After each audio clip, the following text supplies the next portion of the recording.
बिस्मिल्लाहिर्रहमानिर्रहीम। I hope you all are fine. आज हम चैप्टर नंबर 16 का लेसन नंबर 4 प्रोबेबिलिटी ये पढ़ेंगे। प्रोबेबिलिटीज़ को समझने के लिए हम एक एग्जांपल लेते हैं कि जैसे एक कॉइन है जिसको टॉस करने का कहा जाए आपको, तो अब हाउ कैन यू टेल कि हेड आएगा या टेल आएगा विद सर्टेनिटी। इसके टू आंसर्स पॉसिबल आंसर्स होते हैं, या तो हेड आएगा या फिर टेल आएगा। लेकिन कोई भी इवेंट अगर होने से पहले, कुछ भी हैपनिंग से पहले आप कैसे बता सकते हो श्योरिटी के साथ कि हेड आएगा या फिर टेल आएगा। तो ये तो चांस होता है कि हेड भी आ सकता है और टेल भी आ सकता है। इसी तरह से अगर हम कहते हैं कि रेन होनी है कल, ठीक है, तो हाउ कैन यू से कल आने से पहले आप कल के बारे में कैसे बता सकते हो कि रेन होगी या नहीं होगी या रेन हुई है, ठीक है। लेकिन हमारे माइंड में एक कैलकुलेशन होती है या एक चांस होता है कि हाँ रेन हो जाएगी या नहीं होगी, या हम कहते हैं कि 50% चांस है रेन का, या अगर क्लाउड ज़्यादा होते हैं तो हम कहते हैं 70% चांस है, 80% चांस है रेन का। ये जो हम चांस का वर्ड बोलते हैं ना, ये प्रोबेबिलिटी है। तो प्रोबेबिलिटी है a chance of happening of any event, कि किसी भी इवेंट के हैपनिंग का कोई चांस या पॉसिबिलिटी। रेन की एग्जांपल को लेके आगे बढ़ते हैं कि अगर हम कहते हैं कि बिल्कुल भी मौसम क्लाउडी ना हो तो हम कहते हैं it is impossible to rain, ठीक है। लेकिन अगर क्लाउड्स हों, बारिश हो भी सके और ना भी हो सके, तो हमारी अपनी माइंड की कैलकुलेशन होती है कि 50-50 चांस है, ठीक है। तो इवन चांस है, 50-50 चांस भी इसको कह सकते हैं। आपको पता है 50% जो है वो 1/2 के भी इक्वल होता है, ठीक है। तो ये हमारे माइंड की अपनी कैलकुलेशन होती है, ठीक है। अगर तो हमारे डेफिनेटली बारिश होनी ही होनी है, आपको लगा है कि डेफिनेटली बारिश होगी, तो वो भी सर्टेन है कि वाकई बारिश होनी है, यकीनन बारिश होनी है, ठीक है। तो ये हमारे पास 3 पॉसिबल चांस होते हैं कि या तो कोई इवेंट अगर हो नहीं होगा, या इवन चांस है, हो भी सकता है नहीं भी हो सकता मे बी, और या फिर डेफिनेटली सर्टेन चांस है कि वो इवेंट अगर होगा ही या वो इवेंट हैपनिंग होगी, ठीक है। लेकिन अगर आप सपोज करो कि बहुत कम बादल हैं, ठीक है, आपको आसमान थोड़ा साफ साफ नज़र आ रहा है, तो आप कहेंगे कि may be there is a 25% chance of rain. तो वो जो 25% है ये इवन में मैंने आपको बताया हो भी सकती है नहीं भी हो सकती है, 50% चांस है। तो जो 25% चांस होगा वो यहाँ कहीं आएगा, ठीक है। तो इसके लिए हम वर्ड यूज़ करते हैं अनलाइकली।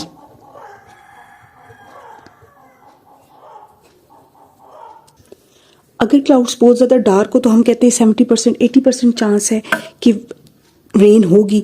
तो वो जो चांस है वो यहाँ कहीं लाई करेगा ना, 50% से ज़्यादा 80% यहाँ कहीं होगा, ठीक है। तो इसको हम बोलते हैं लाइकली। यानी कि प्रोबेबिलिटी में हमारे पास टोटल 5 इवेंट्स होते हैं, एक इम्पॉसिबल, एक अनलाइकली, एक इवन चांस, एक लाइकली और एक सर्टेन, ठीक है। अब आप देखिए जो 50% चांस है ना, वो उसको हम, आपको पता है वो हाफ होता है।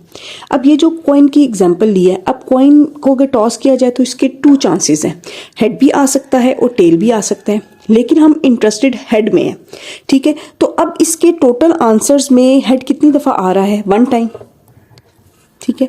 और टोटल जो इसके पॉसिबल आंसर्स हैं वो 2 हैं, एक हेड है और एक टेल है, तो उसको हम लिखेंगे नीचे। इसका मतलब ये है कि probability of tossing a coin and having a head is 1/2। इसी तरह अगर हम एक डाइस की एग्जांपल लेते हैं तो डाइस के पॉसिबल आंसर्स क्या होंगे, 1 भी आ सकता है, 2 भी आ सकता है, 3 भी आ सकता है, 4 भी आ सकता है, 5 भी आ सकता है और 6 भी आ सकता है, ठीक है। तो अब हमारे अपने माइंड में हम इंटरेस्टेड तो हमेशा 6 में होते हैं ना, ठीक है। तो प्रोबेबिलिटी ऑफ हैविंग अ 6, अब इन नंबर्स में 6 कितनी दफ़ा आ रहा है, 1 दफ़ा आ रहा है, ठीक है। और टोटल नंबर ऑफ आंसर्स कितने आ सकते हैं या टोटल नंबर ऑफ पॉसिबिलिटीज़ कितनी है, 1 2 3 4 5 6, ठीक है। तो जो प्रोबेबिलिटी ऑफ 6 है ना वो 1/6 होगी। When we roll a dice and we are interested in happening of a coming 6, तो उसकी प्रोबेबिलिटी होगी 6 यहाँ पे कितनी दफ़ा है, 1 दफ़ा आ रहा है तो ऊपर 1 लिखा, और टोटल नंबर ऑफ इवेंट्स या टोटल नंबर ऑफ पॉसिबिलिटीज़ क्या क्या हैं, वो 6 पॉसिबिलिटीज़ हैं, 1 2 3 4 5 6 कुछ भी आ सकता है, तो वो हमने नीचे लिखा। तो प्रोबेबिलिटी ऑफ हैविंग अ 6, उसकी प्रोबेबिलिटी क्या है 1/6। इसी तरह से अब 1/6 जो है वो हमारे पास अगर आप इसको पॉइंट में चेंज करते हैं, पॉइंट में चेंज अगर हम करें इसको, तो वो यहाँ के ही लाई करेगा। अब आपको ये नंबर लाइन में दोबारा से बता देती हूँ, ठीक है। ये जो लाइन हमने बनाई है, यहाँ पे मिड में होता है हमेशा हाफ, यहाँ पे होगा 0 और यहाँ पे होगा 1। इससे आपको पता चल रहा है कि जो प्रोबेबिलिटी है वो हमेशा 0 और 1 के दरमियान में होती है, ठीक है। अब ये 1/6 है, तो 1/6 यहाँ के ही लाई करता है, ठीक है। तो 1/6 के लिए हम जो है हमेशा वर्ड यूज करेंगे अनलाइकली का।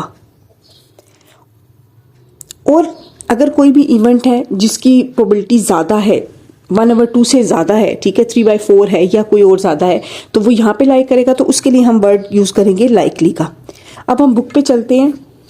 वो यहाँ पे कह रहे थे chance of an event occurring is called probability, बिल्कुल ठीक है। It is likelihood of an outcome happening. अच्छा, प्रोबेबिलिटी जो है वो मेजर करती है on a scale between 0 and 1, अभी मैंने आपको बताया था, ठीक है।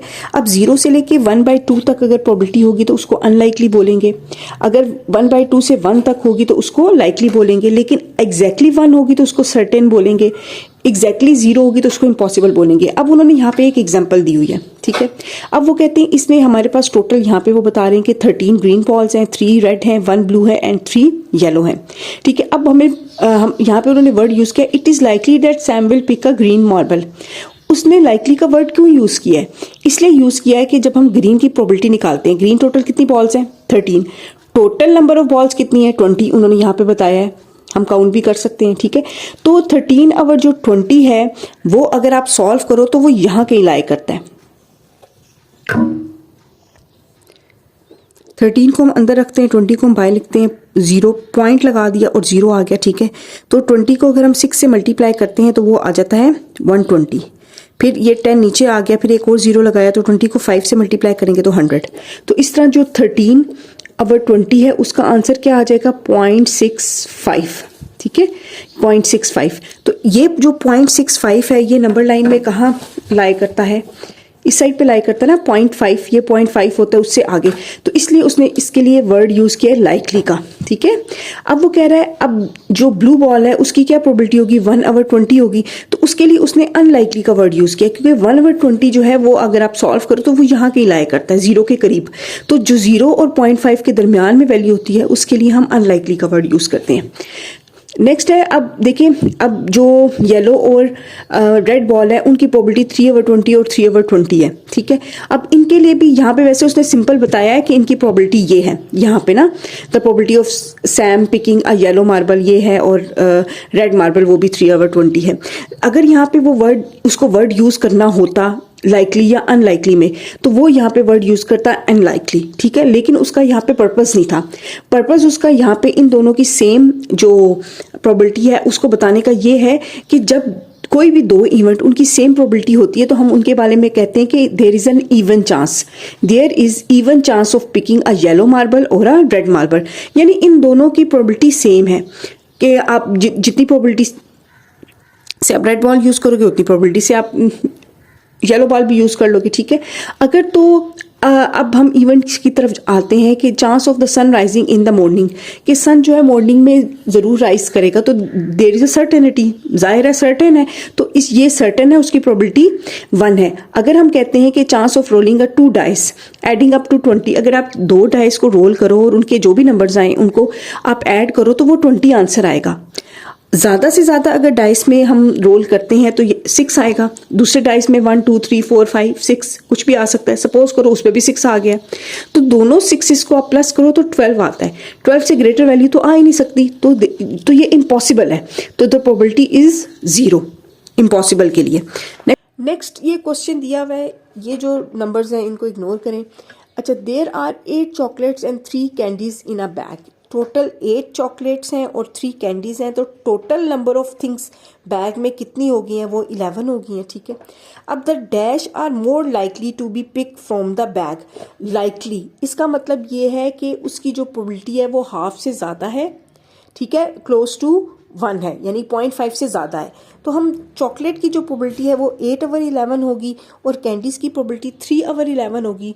तो मेरे ख्याल से 8/11 जो है वो इज़ मोर क्लोज टू 1 है, तो इसलिए यहाँ पे आएगा chocolate. The chocolate are more likely का वर्ड यूज़ हुआ है ना, ठीक है, to pick from a bag.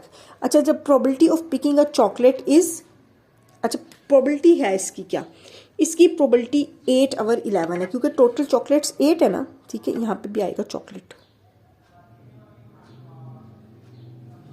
The probability of picking a candy की प्रोबेबिलिटी क्या है, कैंडीज टोटल 3 थी और total number of things bag में 11 है, तो 3/11 आ गया।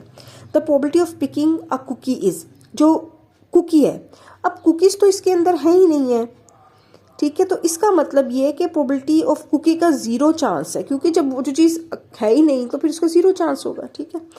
अब नेक्स्ट क्वेश्चन करते हैं। उन्होंने यहाँ पे हमें एग्जांपल दिया है, the sun will rise from the east, कि सन जो है वो राइज करेगा ईस्ट से।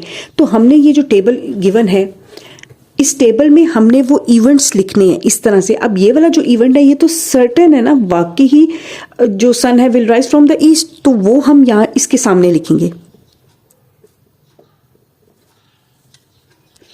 इसके बाद अपने माइंड में वो एग्जांपल्स लाएं कि जो कि मैंने आपको अभी बताई हैं, या कोई उसके अलावा कोई एग्जांपल्स कि जो आपको लगे कि वो इवेंट्स इम्पॉसिबल हैं। जैसे the sun will rise from the east, ये तो सर्टेन इवेंट था ना, तो इम्पॉसिबल इवेंट क्या होगा, the sun will rise from west, west से तो कभी नहीं निकल सकता सन, ठीक है, तो हम वो इम्पॉसिबल इवेंट है तो वो हम यहाँ लिख देंगे, the sun will rise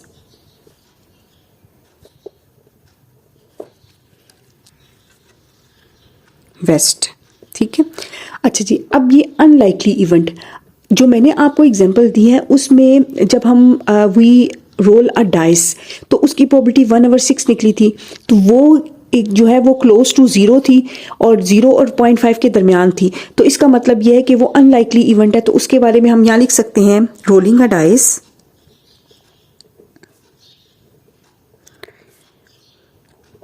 and getting a 6, ठीक है, वो अनलाइकली इवेंट है। इवन इवेंट, जब हमने कोइन को टॉस किया था तो हेड की प्रोबेबिलिटी क्या आई थी, 1/2, तो इसका मतलब ये है कि वो एक इवन इवेंट है, ठीक, उसकी एग्जैक्टली 0.5 थी, हेड भी आ सकता है टेल भी आ सकता है, दोनों की इक्वल प्रोबेबिलिटी थी, तो वो हमारे पास एक इवन इवेंट आ गया। Tossing a coin and getting head, ठीक है। अच्छा, लाइकली इवेंट वो होता है जिसकी प्रोबेबिलिटी 0.5 और जो 1 है उसके दरमियान में होगी। तो हम कहते हैं it will rain in a rainy day, वो ऑब्वियसली वो पहले से ही रेनी डे है, तो it will rain in a rainy day, तो वो उसकी प्रोबेबिलिटी हमेशा 0.5 से ज़्यादा ही होगी ना।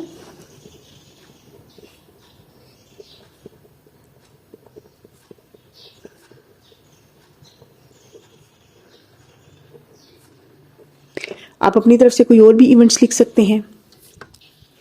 क्वेश्चन नंबर 2 में है, what is the probability of getting 6 when a dice is rolled. Dice को रोल किया जाता है तो प्रोबेबिलिटी ऑफ 6 क्या है। अब डाइस में 6 कितनी दफ़ा आ रहा है, एक दफ़ा, और टोटल नंबर ऑफ पॉसिबिलिटीज़ कितनी है, डाइस में कितने चांसेस होते हैं, 1 2 3 4 5 6 चांसेस होते हैं ना कि जो भी आ सकते हैं, तो वो आएगा नीचे टोटल, तो इसकी प्रोबेबिलिटी 1/6 है। क्वेश्चन नंबर 3 है, when a coin is toss what is the probability of getting a tail. ठीक है, जब आप कॉइन को टॉस करते हैं तो आपके पास 2 आंसर्स आते हैं, या तो हेड आएगा या टेल आएगा। ठीक है, तो total number of possible answers क्या है, 2, उनमें से टेल कितनी दफ़ा है, एक दफ़ा, तो इसकी प्रोबेबिलिटी 1/2 होगी। क्वेश्चन नंबर 4 है, there are the 6 men and 3 women 3 boys and 3 girls. ठीक है, इन अ क्यू, एक क्यू में एक लाइन में ये इतने लोग हैं। What is the probability of picking a child. Child को आप पिक करोगे तो उसकी क्या प्रोबेबिलिटी है। अब चाइल्ड कौन कौन है, 3 बॉयज और 3 गर्ल्स, वो चाइल्ड है, तो टोटल नंबर ऑफ चाइल्ड हमारे पास आ गए 6। ठीक है, 3 बॉयज 3 गर्ल्स, और जो total number of members in a Q वो कितने हैं, वो हमारे पास हैं 6 3 9 9 3 12 12 3 15। तो हमारी प्रोबेबिलिटी